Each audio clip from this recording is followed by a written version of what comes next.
up, everybody? It's Bobby here. Just wanted to do a how-to video on how to Royale. I wanted to walk you through the different steps that I take for really any grinds when I'm learning them and when I'm learning to do them on bigger ledges or bigger rails and so forth. So the first thing that I do, let's say with a Royale, what I'll do is I'll get in the stance and I'll just kind of practice balancing my body weight and making sure that my body weight is distributed correctly so that I'm not going to slip out and I can maintain the grind on whatever obstacle I'm on. The next thing that I do is I find a crack on the ground and I practice jumping on that crack as if it was a ledge or a rail, and making sure I'm landing right and my body weight is distributed completely appropriately and evenly. So I'll give you an example.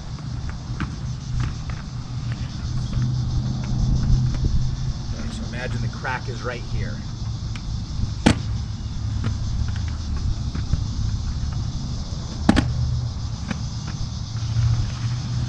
So I'll do that a couple of times, and then the next thing that I do is I find a little bit lower obstacle to stall on.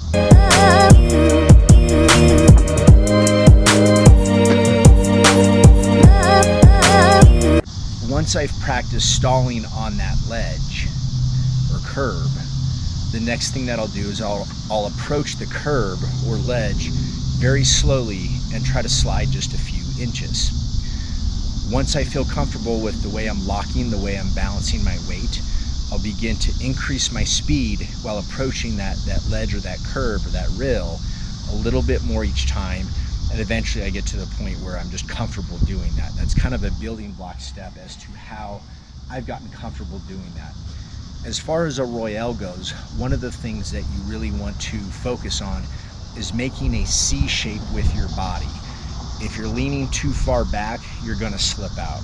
If you're leaning too far forward, or to your right side or left side, depending on whatever side you're doing the Royale, you're probably going to get some wheel bite if you're on flat, or maybe fall into a front side if you are on anti-rocker. I primarily ride a flat setup, by the way. Right now I'm riding the Mary Munoz USD Aeons. I also have them skates with the wish frames on a flat setup. Both skate setups I absolutely love. Right now I'm really enjoying these Aeons. It's my first time on Aeons and I really like them. So once I've gotten comfortable on a lower obstacle, the next thing that I will do is increase the height of the obstacle that I'm grinding.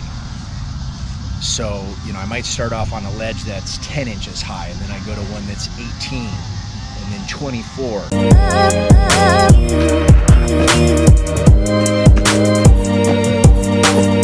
Once I'm comfortable with that, I know I'm ready to begin doing a rail with that grind, which I'll show here later on in the video. And then at that point, you start getting comfortable with the downhill slope rail or ledge and doing that grind.